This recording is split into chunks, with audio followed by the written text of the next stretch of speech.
Hello. Les cheveux, une catastrophe. La peau, une catastrophe.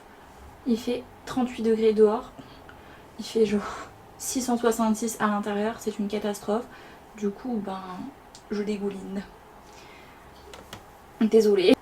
Et comme je dégouline, il n'y aura donc pas de promotion pour le Stade Toulousain aujourd'hui parce que je peux pas boire autre chose que de l'eau. C'est pas possible. No, no, no. Donc, aujourd'hui, je vais faire un haul. Je suis trop nulle pour faire des hauls, je vous présente avant, donc ça risque d'être un peu naze. Je suis rentrée hier soir, enfin ce matin à 1h30 de mon petit road trip au Royaume-Uni. J'ai fait des achats que j'aurais absolument pas dû faire, c'est-à-dire que j'avais du mal à fermer ma valise hier. Voilà. J'avais vraiment beaucoup de mal à la fermer. Je viens de me rendre compte que mon micro est mis n'importe comment. Je pense qu'on m'entend mieux. Désolée si on m'entendait pas ouf au début. Je monte un petit peu le volume aussi.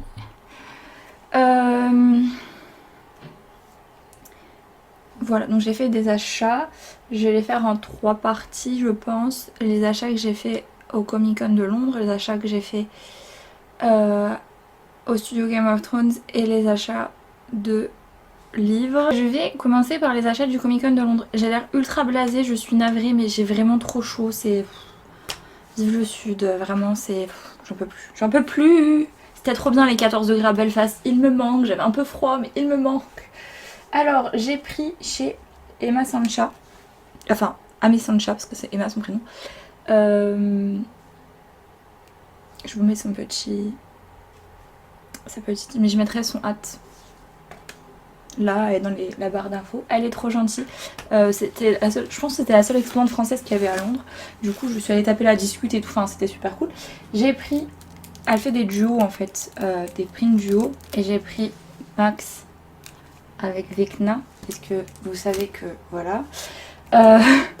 Et j'ai aussi pris un petit marque-page de Steve. Parce que c'est... Avec Max, c'est mon personnage préféré. Donc... c'est cool. Je suis même pas sûre qu'il lise ce gars, mais on en fait des marque-pages, voilà. Et aussi chez Ninth Circle, j'ai pris ce print de Rhaenyra qui coûtait vraiment pas cher. J'étais choquée, j'étais là, pourquoi tu brades ton travail, meuf? Ne brade pas ton travail.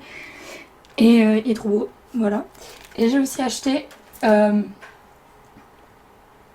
tournevis Sonic du 11e Docteur. C'est pas la version fancy qui fait de la lumière, du bruit et tout, mais franchement... ça passe pour genre 5 livres, ça passe. Donc je vais continuer en parlant des studios Game of Thrones qui se situent à peu près à 40 minutes de Belfast. D'ailleurs c'est ce que je filme juste après, c'est la vidéo sur le studio en fait si ça vous intéresse. Elle arrive, elle sera aussi genre publiée dans les 10 prochains jours. Donc franchement c'était pas cher, j'étais choquée. Vraiment j'étais sur le cul. J'étais là, ah là là, je sais pas si je vais acheter plein de trucs parce que en général les produits officiels, surtout dans les lieux de tournage, ce genre de trucs, dans les studios et tout, ça coûte une blindaxe. Mais j'ai été choquée, c'était pas du tout le cas. C'est pour ça que j'ai acheté autant de trucs. J'en ai eu pour 31 livres pour acheter 8 articles je crois. Bon alors on va commencer par ce très beau tote bag qui a coûté 2 livres, vraiment, j'étais choquée. Bon, il a pris un peu cher niveau repassage et froissement. Bref, il a été froissé dans ma valise parce que j'ai dû le plier, mais voilà. J'ai pris 4 magnettes qui coûtaient 4 livres chacun, ce qui est pas cher parce que les magnettes de Belfast dans les magasins à Belfast coûtaient genre 5 livres pièce. Donc je trouvais que c'était pas très cher. Donc j'ai pris le blason de la maison Tyrell, donc Growing Strong. Le blason de la maison Targaryen, Fire and Blood évidemment. J'ai pris un petit Mother of Dragons et un petit, il est gigantesque, Dragonstone. Mais il me semble qu'il y en avait un plus grand et que j'ai pris le plus petit qu'il y avait. Je me proche encore un peu plus. Je vais tourner la light dans ce sens-là parce qu'évidemment j'ai fermé le volet quasiment entièrement parce qu'il fait super chaud. On voit bien, oui. Et j'ai pris aussi des pins parce que j'aime trop les pins. Je pense que je vais faire un réel Instagram avec tous les pins que j'ai parce que j'en ai beaucoup. Alors j'en ai pris 3 qui coûtaient 3 livres chacun. J'ai pris le trône. Attendez, je vais l'ouvrir. Ceci n'est pas une vidéo ASMR.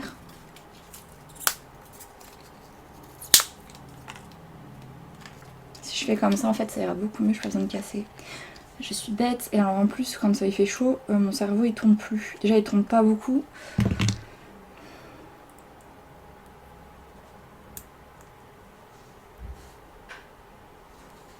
C'est un petit... Ah, mais la lumière est nulle. Attendez, je vais lever la lunette. Voilà. Attendez, comment est-ce que je... Voilà, c'est un petit trône de fer. On voit rien du tout. Bah c'est un trône de fer quoi, il y en a pas. Mais version Game of Thrones, pas version House of the Dragon. Il y a aussi... Est-ce qu'on voit mieux? Un Fire and Blood.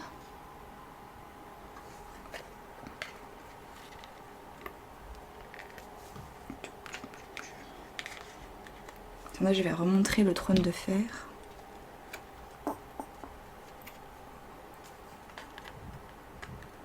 Aïe. Voilà, on le voit mieux là.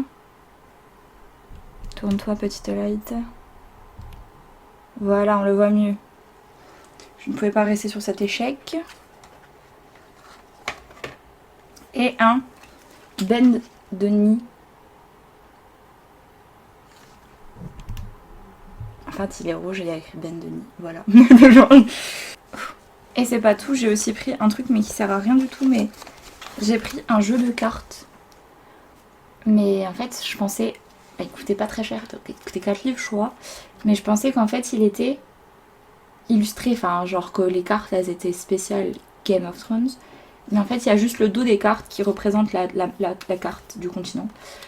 C'est déjà très bien, hein. Je veux dire, de toute façon, je les utiliserai probablement pas. C'est juste pour dire, regardez, j'ai des cartes Game of Thrones. Donc bon, ça suffit pas pour jouer au Rami.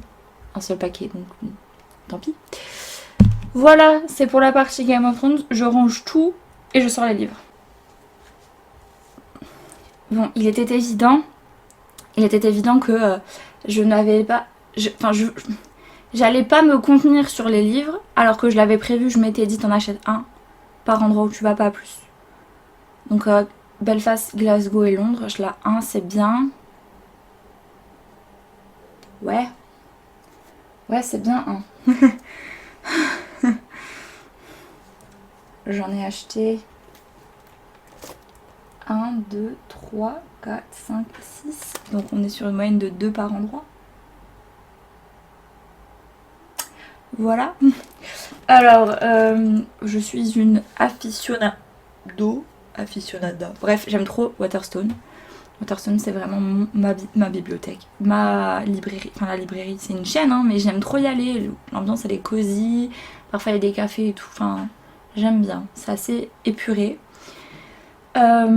J'ai fait celui de Belfast que j'ai mis le chat.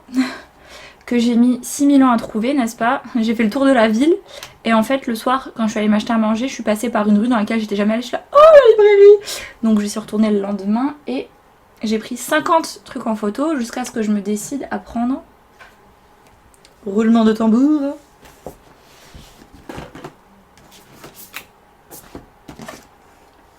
De Valkyrie de Kate Hadfield. Qui en plus avait deux livres de réduction, donc je l'ai payé. 15 livres. Est-ce que pour moins de 20 € en France, on arrive à avoir un hardback, enfin un hardcover, whatever. Est-ce qu'on arrive à avoir une couverture à un livre relié? Ah, le français, ça, j'ai du mal. Un livre relié à moins de 20 € en France. De cette truc là? Non. Alors, regardez, la couverture papier est très belle.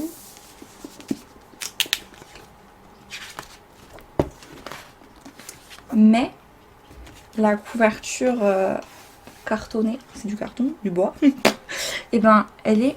La couleur est incroyable aussi, c'est pour ça que je l'ai pris. Non, c'est pas vrai. En fait, je ne comptais rien acheter. Ou alors acheter un livre sur l'histoire irlandaise parce que c'est un peu ce que je vais étudier l'année prochaine. Donc c'est vraiment un truc dont j'aurais eu besoin, quoi. Mais je vois ça et je me dis, oh, de Valkyrie, ah ok, bon. Et je lis le résumé Attendez, j'ai toujours des problèmes avec les couvertures papier, c'est une catastrophe. Viens ma petite. Oh oh. Ah c'est bon. Oh le résumé, enfin moi je pensais que ça parlait d'une Valkyrie normale et en fait le résumé parle de Brunhilde de la Valkyrie qui est tombée en disgrâce tout ça. Là je me dis ok et là ensuite je vois Gudrun princesse de... comment on dit en français? Bref, princesse de Bourgogne I guess, mais Bourgogne de l'autre côté du Rhin. Ouais, why? Oui, fille du Rhin et pris pour un roi qui envahit. Un roi dont le frère Attila a d'autres plans et un dragon. Et en fait, je me suis rendu compte, juste en lisant le deuxième paragraphe, que ça parlait... Alors, c'est la version scandinave, hein, on est d'accord, mais ça parle de la... Pour moi, qui a fait allemand toute ma vie, qui est passé des heures assise en mon cours d'allemand euro à étudier ce livre. Ça, en fait, c'est un retelling un peu de la chanson d'Annie Bellungen, que j'adore, vraiment. Voilà. Et du coup, j'étais là, en plus après ça parle de en allemand Siegfried, mais dans le livre et dans les trucs du Nord, Sigurd, je ne sais pas. J'ai fait suédois, mais ça sert à rien. Et du coup, bah, j'ai pas le choix que de l'acheter. C'était très simple, c'est vraiment genre mon mythe, mon histoire médiévale préférée. Et du coup, je ne pouvais pas ne pas l'acheter en fait, c'était... Et en gros, ça dit... Comme les légendes le disent, certains sont destinés à être amants, certains sont destinés à être ennemis, mais sur Midgard, les légendes peuvent être des mensonges. Et du coup, bref, c'est la version du Nord, mais ça me dérange pas en fait. De toute façon, l'histoire c'est la même dans les deux. Mais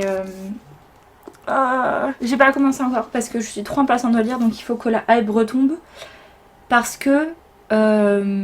j'ai pas envie que ça fasse comme avec la prisonnière du temps, je suis en mode ouais, quoi? Donc j'attends un peu que la hype retombe pour pas être trop déçue si vraiment c'est naze. Donc voilà. Je n'ai rien acheté d'autre à Belfast. Ah si! Je suis allée à Poundland, donc au truc on peut acheter des trucs pour 1 pound. Le truc au magasin, on peut acheter des trucs, des articles. Faut que j'arrête de dire trucs pour 1 pound et j'ai pris ce petit carnet avec des cousines. Voilà. Je ne l'ai pas utilisé encore, hein, évidemment, mais on n'a jamais assez de carnet. On n'a jamais assez de carnet. J'ai behave, c'est pas vrai parce que j'ai acheté le livre le samedi. Oui. Et le lundi, quand je suis arrivée à Glasgow, le premier endroit où je suis allée, c'est le Waterstones qui était à côté de mon hostel.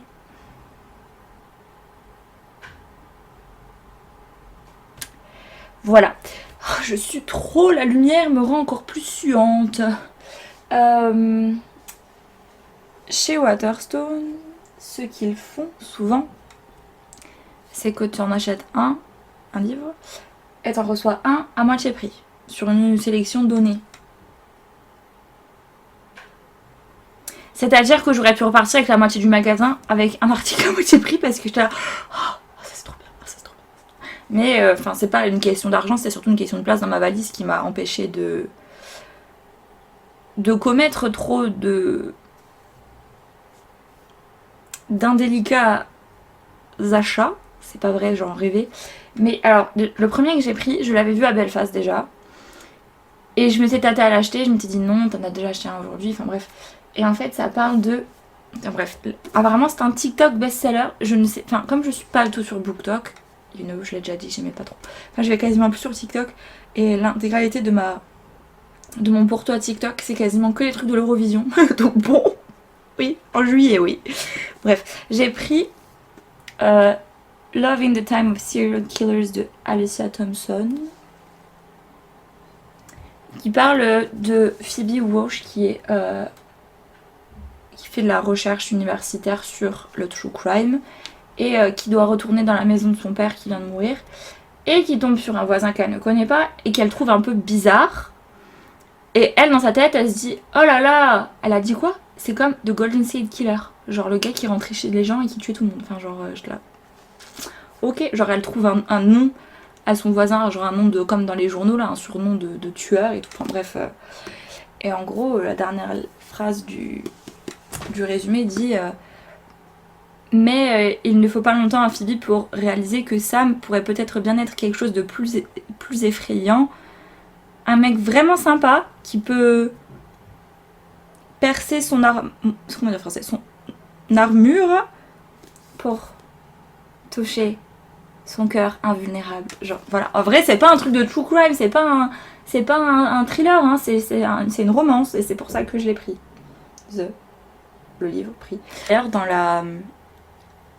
l'auteur a mis une note qui dit que dans cette histoire, il y a des thèmes de deuil, d'une enfance où parfois on a été un peu abusé par ses parents, mais d'une manière pas physiquement, hein, mais mentalement.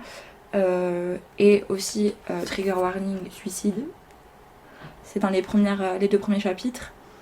Et même s'il y a des références à des événements du true crime, il n'y a pas de violence ou de meurtre, quoi. Donc c'est vraiment une romance.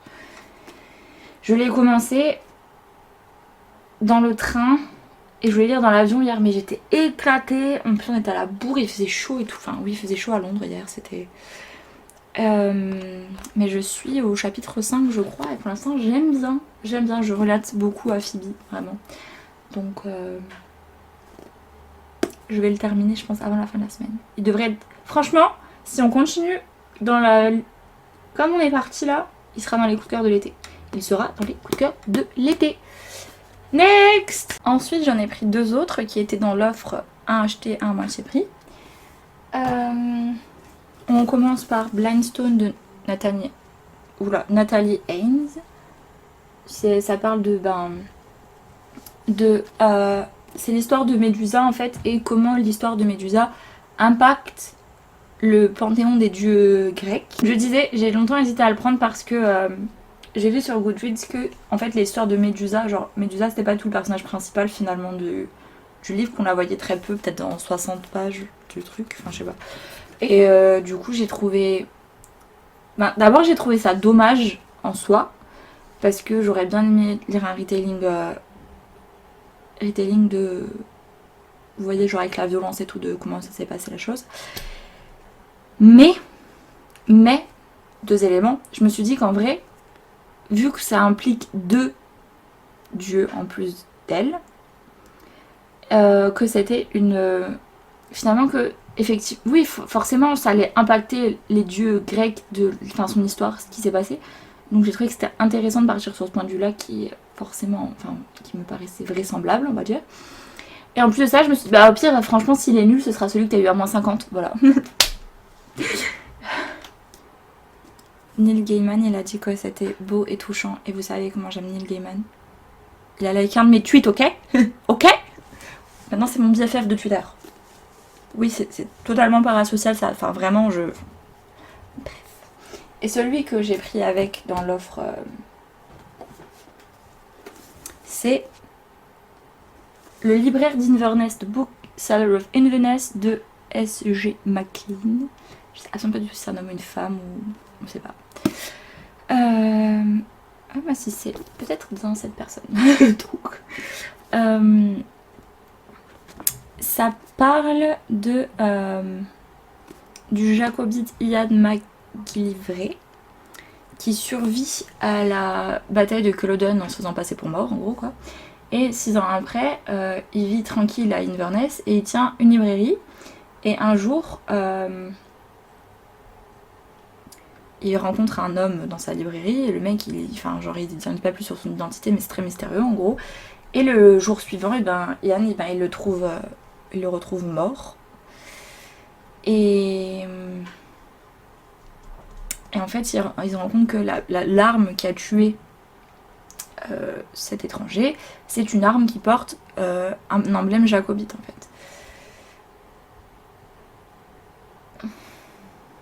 Et du coup, le mystère part de qui est cette personne, pourquoi est-ce qu'il a été tué par un jacobite, est-ce que c'était quelqu'un de Culloden, tout ça. Et comme vous savez que j'aime trop l'Écosse. Oh, c'est la première fois que je dis le mot Écosse quand même depuis le début de cette vidéo. Alors je rappelle que dans ma première vidéo je l'ai dit au moins 38 fois. Donc bon, j'aime trop l'Écosse. J'aime trop vraiment la période des Highland Clearances. Vraiment la période après Culloden où l'armée jacobite a perdu et le pouvoir anglais se... Je sais même pas comment dire. Il assomme clairement l'Écosse et surtout les Highlands.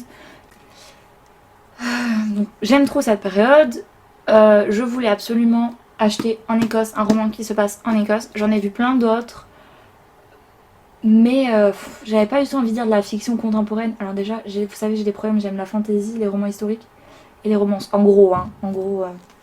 Donc moi, de la fiction contemporaine qui parle de la vie d'une meuf dans les quartiers de Glasgow. Alors j'aime Glasgow de toute mon âme et tout, mais je m'en tape un peu. Enfin, c'est pas je m'en tape, mais je pense que j'ai besoin d'être un minimum divertie. Je sais que ça ne me divertirait pas. Voilà. Donc j'ai pris ça, puisque c'est une fiction historique. Que apparemment S.J. McLean, elle est très forte pour retransmettre la période historique telle qu'elle. Donc je me suis dit que c'était une bonne chose. Oh là là, et voilà. Et ça se trouve ce sera naze, mais ça se trouve ce sera très bien. D'ailleurs j'ai pensé avec tous les livres sur l'Écosse que j'ai, enfin des livres qui se passent en Écosse ou sur l'Écosse, mais en fiction, hein, pas en non-fiction, parce que si je fais tous mes non-fictions, on en a pour 6 heures. Je pensais peut-être faire pour la Saint-Andrews une vidéo spéciale, ces livres qui se passent en Écosse et que j'adore.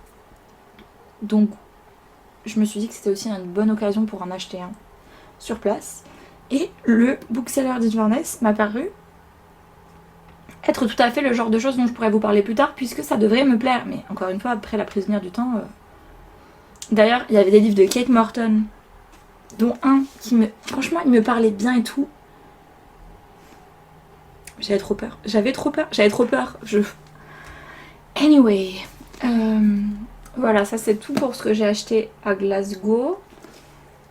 Ensuite, je m'étais dit, je n'achète plus rien.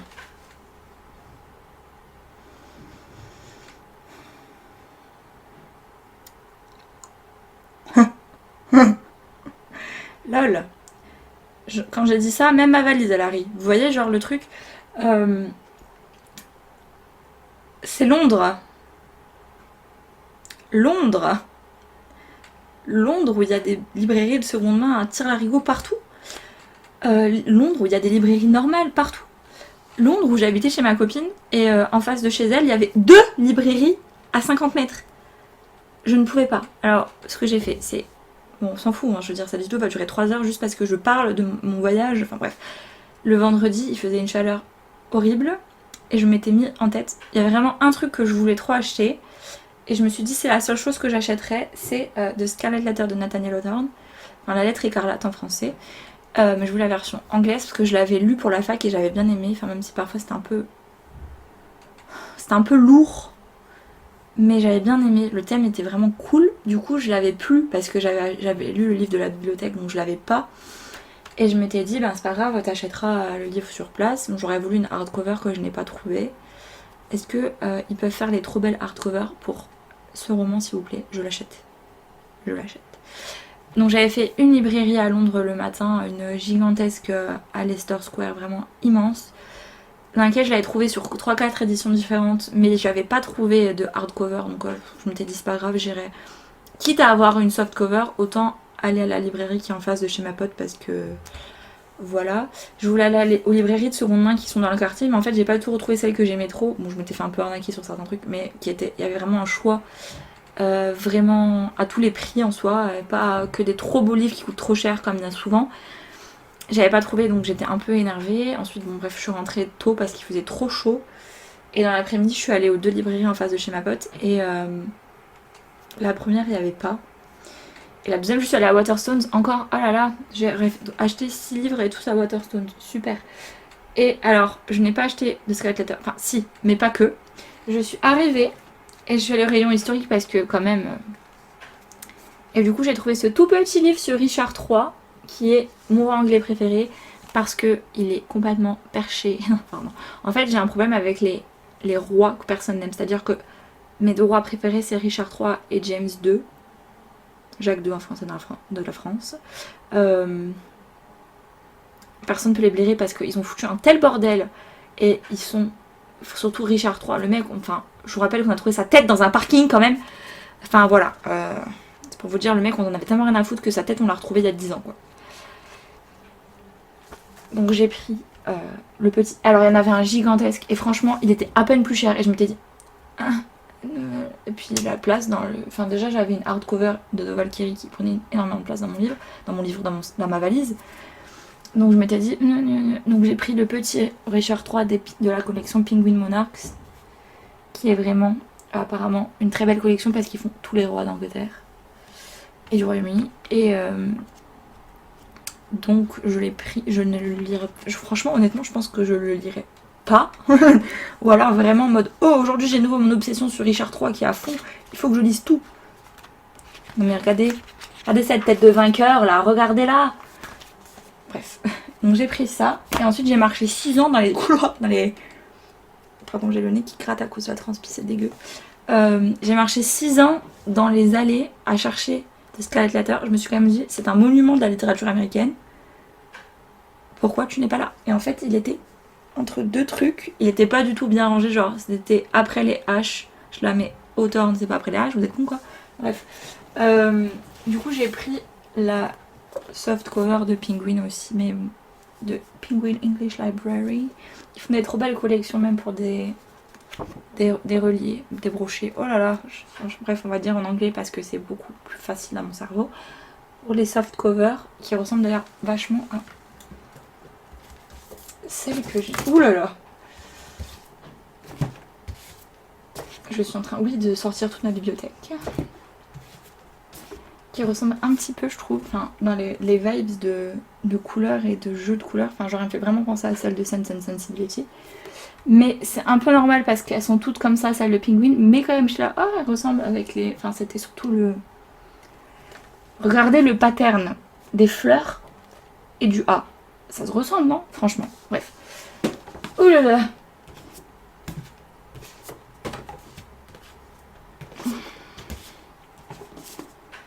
D'ailleurs, je viens de penser, en faisant tous mes rangements là, je viens de penser au fait que j'ai vu une trop belle édition hardcover de Dracula avec les pages, enfin le jaspage des pages avec des chauves-souris.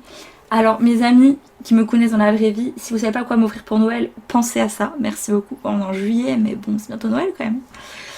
Donc voilà, bref j'ai pris The Scarlet Letter. Et franchement ça a coûté 7 livres, c'était faire. Voilà, je crois que ce haul s'arrête ici. Je vous ai absolument pas du tout dit. Attendez, je vous ai absolument pas dit de quoi ça a parlé de Scarlet Letter. En fait, c'est dans une communauté de la Nouvelle-Angleterre, dans la baie du Massachusetts, où il y a une femme, Esther Prynne, qui est emprisonnée et à qui on fait porter ensuite une lettre, un A en fait, soit collé, soit enfin sur plusieurs parties, enfin c'est sur son corps, mais bon, c'est pas très clair.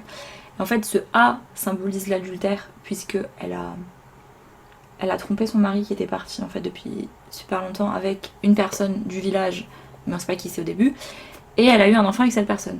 Et quand son mari revient, son mari en fait il se met en tête et se dit ok bah ma femme elle a été blamed, c'est normal, enfin c'est normal. Mais la personne avec qui elle a eu cette liaison doit aussi porter le fardeau, enfin je veux dire le truc c'est normal, enfin le truc doit être partagé à deux. Et en gros, ben, il se met à la recherche de la personne qui est l'amant de sa femme en fait, voilà. Et c'est surtout qu'en fait, Esther, eh ben, elle est vachement digne, même dans le péché et dans la honte, hein, puisque forcément, ben, elle est vue par toutes comme une pécheresse, tout ça, et ben, elle reste super forte, super digne.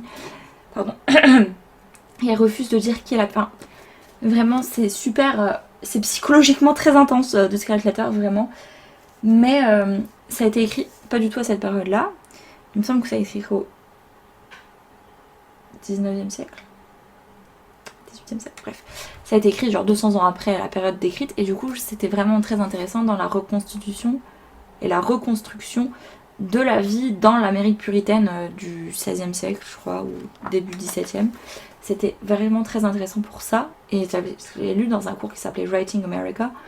Du coup, évidemment, c'était tous des romans qui retranscrivaient, des romans et des poèmes qui retranscrivaient la création de l'Amérique et des périodes importantes pour les États-Unis. Voilà. je crois que j'en ai fait le tour maintenant pour de vrai de mon haul. Je vais le publier très bientôt. Ensuite, je publierai la vidéo sur les studios Game of Thrones. Que je vais probablement filmer juste après ça. Donc si le setting est le même et sur d'autres vidéos, parce qu'aujourd'hui j'ai un peu que ça à faire, mais il fait chaud, mais j'ai un peu que ça à faire.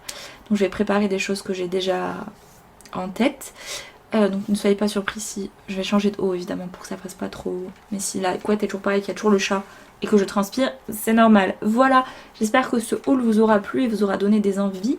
Je mets les Instagram de ces personnes, de Emma et de la personne qui a fait elle a fait d'autres personnages de Game of Thrones et de House of the Dragon, sachez-le. Bref, je mettrai tout en barre d'infos et au moment du montage.